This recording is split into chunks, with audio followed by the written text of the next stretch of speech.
Magandang araw po, mga kaaspo. Lalo na yung mga kahito natin. Meron kasi nagre-request na sana magtagalog daw ako. Ito na, nagtagalog na. Makita nila yung estilo sa concrete fan ko na hindi masyadong hassle. Lalo na sa pagpapalit ng tubig. Ganito lang yung boards. Shout out dyan, boards. Yung nag-request nito. Taga Pangasinan ka pala. Ito na, boards. Yung pagpapasok natin ng tubig dito, hindi na natin kailangan pang magpalabas ng tubig. Mag-abono ka lang ng tubig at siya na ang automatic na magpapalabas. So ganito yung estilo niya. Ayan, tingnan nyo. Nagpapasok tayo ng tubig. Dine. Dito sa kabila. Ayan, tingnan natin. Dito sa kabila. Ayan.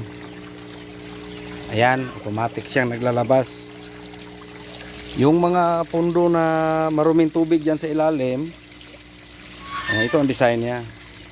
Yung mga maruruming tubig dyan sa ilalim na medyo mabaho na, nasa ilalim siya, kusay ang aangat dito.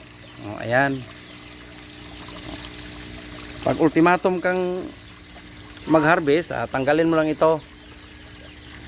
Pero ano ito hindi to pwedeng i-harvest kasi mga pang-breed ko ito. Ayan. Aangat yan ang tubig din ayan.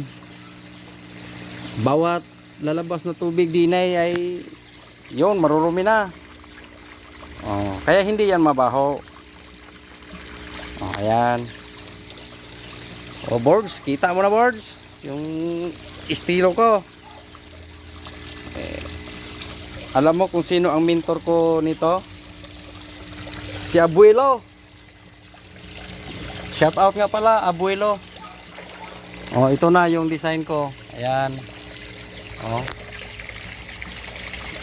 See?